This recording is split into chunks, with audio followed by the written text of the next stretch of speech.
Bachchu Singh IAS academy में आपका हार्दिक स्वागत है। आज हम इकोनॉमिक्स के क्वेश्चन लेकर के चलेंगे। इकोनॉमिक्स के क्वेश्चन कराएंगे पहले पार्ट में। पहला क्वेश्चन है, शॉर्ट टाइम में आपको ज़्यादा क्वेश्चन कराएंगे। पहला क्वेश्चन, भारत की राष्ट्रीय आय का संकलन कौन करता है? तो भारत की राष्ट्रीय आय का संकलन करता है केंद्रीय सांख्यिकी संगठन यानी सीएसओ। क्या? सीएसओ। ठीक है। क्वेश्चन नंबर 2, पश्चिम बंगाल सप्लाई वक्र का संबंध किस बाजार से? पश्चिम बंगाल सप्लाई वक्र का संबंध श्रम बाजार से है। किससे? श्रम बाजार से। ठीक है। अगला क्वेश्चन नंबर, बैंक दर क्या है? तो बैंक दर आप देखेंगे, बैंक दर वह दर जिस पर किसी देश का केंद्रीय बैंक देश के अन्य बैंकों को ऋण देता है, बैंक दर कहलाती है। क्या कहलाती है? बैंक दर कहलाती है। ओके। क्वेश्चन नंबर 4, निम्नलिखित में से कौन सी कर प्रणाली भारत में आर्थिक विषमता को कम करने में सहायक होगी? यानी वह कौन सी कर प्रणाली है जो भारत में आर्थिक विषमता को कम करेगी? तो वह है प्रगामी कर। कौन सी कर प्रणाली? प्रगामी कर प्रणाली। ओके। क्वेश्चन नंबर 5, देखेंगे, मुद्रा बैंक किसकी सहायता के लिए शुरू की गई?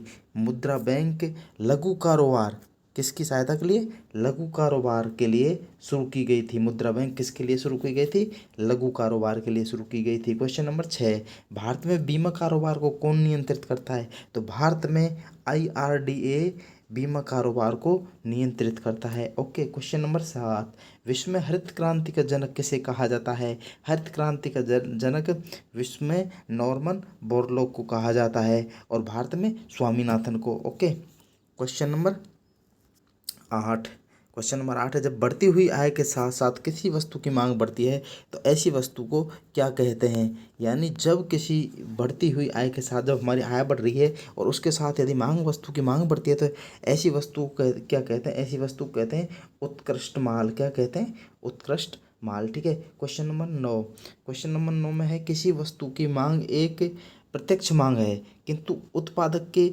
घटक की मांग क्या कहलाती है? किसी वस्तु की मांग एक प्रत्यक्ष मांग है परंतु उत्पादक के घटक की मांग व्युत्पन्न मांग कहलाएगी। क्या कहलाएगी? व्युत्पन्न मांग। जब किसी वस्तु की मांग की प्रत्यक्ष मांग हो तो उसके उत्पादक की के घटक की मांग व्युत्पन्न मांग कहलाएगी। अगला है क्वेश्चन नंबर 10, मूल्यह्रास किसके मूल्य की हानि है? तो मूल्यह्रास मशीनरी यानी यंत्र समूह के मूल्य की हानि है। मूल्यह्रास किसके मूल्य की हानि होती है? मशीनरी की हानि होती है। ओके।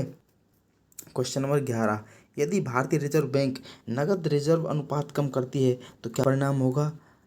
दोबारा से क्वेश्चन, यदि भारतीय रिजर्व बैंक, यदि आरबीआई क्या बोलते हैं? रिजर्व बैंक ऑफ इंडिया, यानी भारतीय रिजर्व बैंक नगद रिजर्व अनुपात कम करती है तो इसका परिणाम होगा कि ऋण सृजन बढ़ेगा। क्या होगा इसका परिणाम? ऋण सृजन बढ़ेगा। क्वेश्चन नंबर 12, खुला बाजार कार्रवाई से क्या तात्पर्य है? खुला बाजार कार्रवाई से तात्पर्य है कि आरबीआई द्वारा सरकारी खरीद और बिक्री ही इसमें खुला बाजार को निरूपित करती है यानी इंडिकेट करती है। ओके। क्वेश्चन नंबर 13, मुद्रास्फीति में निम्नलिखित में से सी होती है, यानी मुद्रास्फीति में से सी क्या होती है? तो मुद्रास्फीति में सी होगी अत्यधिक जन और अल्प मात्रा में वस्तु। क्या? अत्यधिक जन और अल्प मात्रा में वस्तु। ओके। क्वेश्चन नंबर 14, जनसंख्या घनत्व से आप क्या समझते हैं? यानी जनसंख्या घनत्व क्या है? तो जनसंख्या घनत्व है प्रति वर्ग किलोमीटर में रहने वाले लोगों की संख्या। क्या है? प्रति वर्ग किलोमीटर में रहने वाले लोगों की संख्या। ओके। नेक्स्ट क्वेश्चन नंबर 15, तो क्वेश्चन नंबर 15 है, निम्नलिखित में से कौन पूंजीवादी अर्थव्यवस्था की विशेषता नहीं है? यानी पूंजीवादी अर्थव्यवस्था की विशेषता नहीं है वो है सेवा प्रयोजन। बाकी देखो, निजी संपत्ति का अधिकार है, ये पूंजीवादी अर्थव्यवस्था की ओर इशारा करता है। प्रतियोगिता हानि होना पूंजीवादी अर्थव्यवस्था है। उपभोक्ताओं को चुनाव की स्वतंत्रता भी पूंजीवादी अर्थव्यवस्था की ओर करता है। लेकिन सेवा प्रयोजन ये पूंजीवादी अर्थव्यवस्था की विशेषता नहीं है। क्वेश्चन नंबर 16, विशेष आहरण अधिकार किसने बनाए थे? विशेष आहरण जो अधिकार बनाए थे वो बनाए IMF।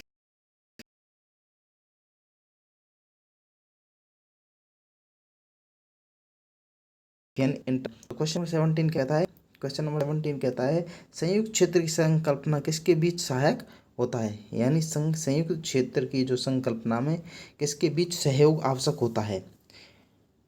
तो सार्वजनिक और निजी क्षेत्र के उद्योग हैं उनके बीच में यह है संयुक्त क्षेत्र की जो संकल्पना है उनके बीच में सहयोग होता है। यानी संयुक्त क्षेत्र क्या होता है? सार्वजनिक और निजी क्षेत्र के जो उद्योगों के बीच का क्षेत्र वही संयुक्त क्षेत्र है। समझ गए।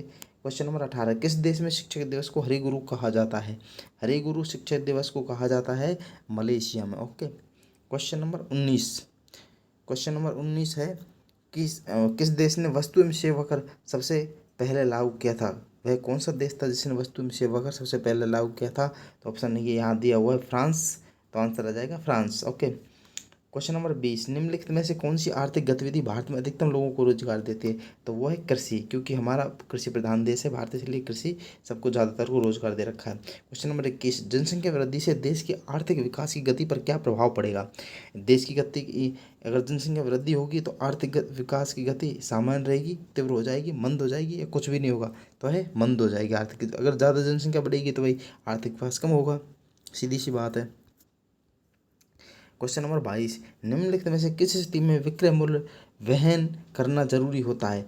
वह कौन सी स्थिति होती है जिसमें विक्रय लागत वहन करना जरूरी होता है?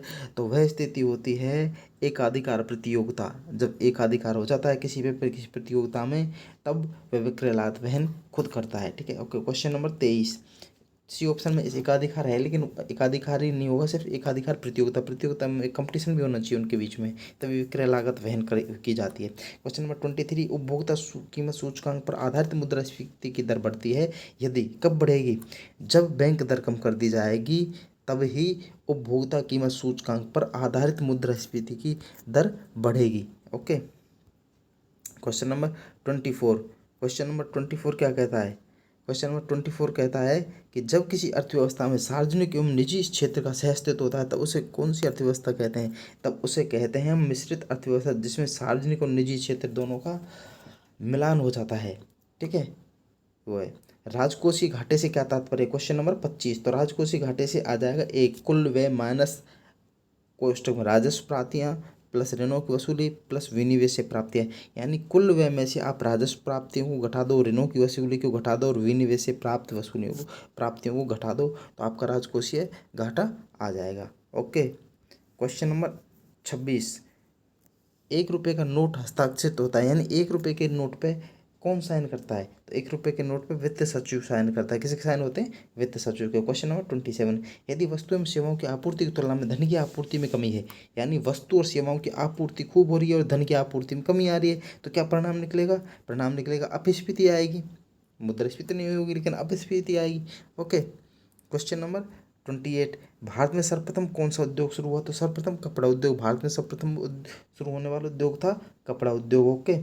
क्वेश्चन नंबर 29, जब कर यानी जब टैक्स की दरें ऊंची हों तब क्या होता है? जब टैक्स की दरें ऊंची होंगी तो करवंचना को प्रोत्साहन मिलेगा। किसको मिलेगा? करवंचन को प्रोत्साहन मिलेगा। ओके। जो टैक्स की दर ऊंची होगी तो। क्वेश्चन नंबर 30, भारतीय अर्थव्यवस्था में कौन सा पूरी तरीके से निजी क्षेत्र में है? तो भारत कृषि पूरी तरीके से निजी क्षेत्र में है, क्योंकि कृषि पर स्वयं का अधिकार होता है, किसी सरकार वगैरह का अधिकार नहीं है। ओके। क्वेश्चन नंबर 31, निम्नलिखित में से कौन सा भारत में सतत विकास लक्ष्यों के कार्यान्वयन के लिए एक नोडल संस्था है? यानी सतत विकास लक्ष्यों के लिए कौन सी संस्था है? नीति आयोग। नीति आयोग इसकी योजना आती है। और अगला क्वेश्चन है कि भारत में सर्वप्रथम कौन सा उद्योग विकसित हुआ? तो सर्वप्रथम कौन सा उद्योग विकसित हुआ था?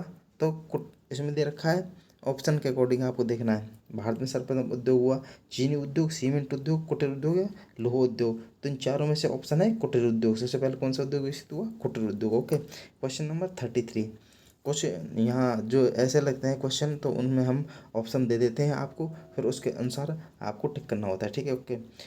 क्वेश्चन नंबर 33, भारत में मुद्रास्फीति को मापा जाता है? तो भारत में थोक मूल्य सूचकांक के द्वारा मुद्रास्फीति को नापा जाता है। किसके द्वारा मापा जाता है? थोक मूल्य सूचकांक के द्वारा। ओके। क्वेश्चन नंबर 34, एक सामान्य मुद्रास्फीति देश के विकास में क्या होती है? सहायक होती है, यानी मतलब लाभदायक होती है, हानिकारक होती है, कुछ नहीं होती है, इनमें से क्या है?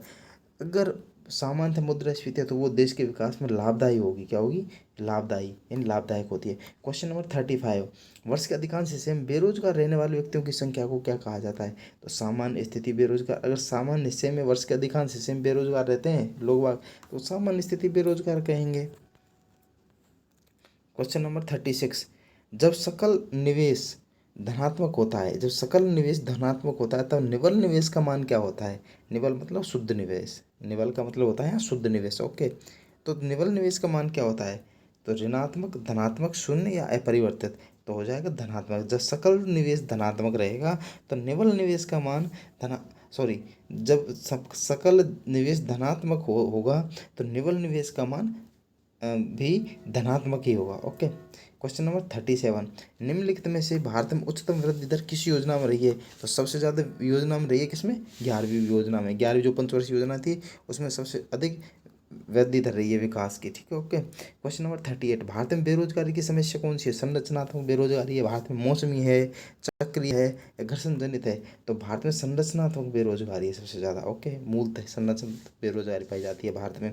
कोई क्वेश्चन आए तुरंत टिक कर देना, भारत में पाई जाने वाली बेरोजगारी है संरचनात्मक। क्वेश्चन नंबर 39, भारत में बेरोजगारी और गरीबी के अनुमान किस पर आधारित है? तो ये है NSSO के परिवार के उपभोग व्यय के सर्वे पर। पहली बात इसको ये ध्यान रखना है कि बेरोजगार गरीबी के अनुमान किस कौन करता है? NSSO। किसके हैं? उपभोग व्यय के सर, उपभोग व्यय पर। तो उपभोग व्यय किस में आ रहा है? बी में। तो NSSO के परिवारों के उपभोग व्यय के सर्वे पर, यानी NSSO के उपभोग जो व्यय सर्वे है उसके आधार पर गरीबी और बेरोजगारी के अनुमान आधारित है।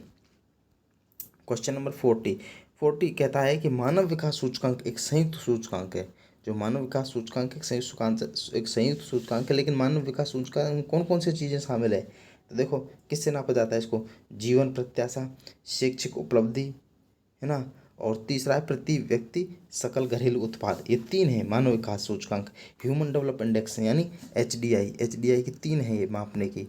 इसका जो वैल्यू है 0 से 1 होता है। ठीक है, ये सब बाद में बताने की चीज़ें हैं, क्वेश्चन से डिस्कस कर रहे हैं। क्वेश्चन नंबर 41, मानव विकास सूचकांक किस अर्थशास्त्री की देन है? तो यह है महबूब उल हक। ठीक है, ओके, ये पाकिस्तानी अर्थशास्त्री हैं। क्वेश्चन नंबर पाकिस्तान है लेकिन ये अर्थशास्त्री अच्छे हैं। क्वेश्चन नंबर 42, भारत में उदारीकरण की प्रक्रिया की शुरुआत कब हुई थी? तो भारत में उदारीकरण की जो प्रक्रिया थी वो 1991 में शुरू हो गई थी। कब शुरू हो गई थी? 1991 में भारत में उदारीकरण की प्रक्रिया थी जो 1991 में शुरू हो गई थी। क्वेश्चन नंबर 43, GST यानी वस्तु एवं सेवा कर, GST ने निम्न में से किस कर को खत्म कर दिया है? तो GST ने वेट को खत्म कर दिया है। कौन सा?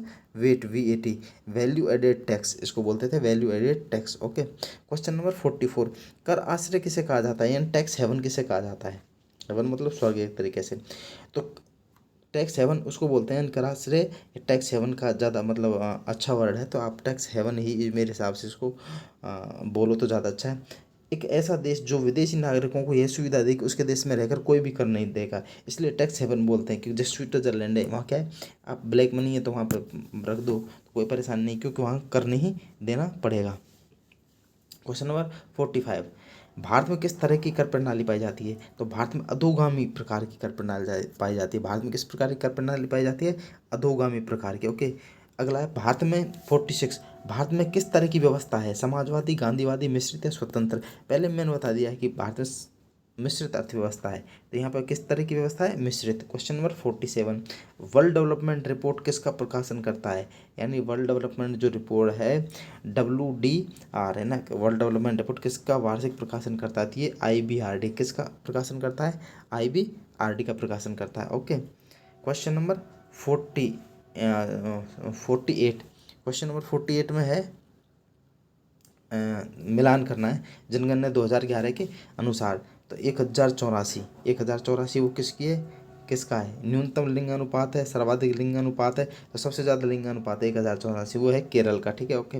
877 न्यूनतम लिंगानुपात है, वो किसका है? हरियाणा का है। तो ए में 1 आ रहा है, और A और D में आ रहा है। फिर उसके बाद आ रहा है B में 4 आ रहा है, तो B में 4 किस में आ रहा है? केवल D में आ रहा है, तो हमारा आंसर हो जाएगा D। ओके, 926 किसका है? 926 है शहरी लिंग अनुपात। किसका है? शहरी लिंग अनुपात। ओके, और फिर 947 है वो क्या है? ग्रामीण लिंग अनुपात।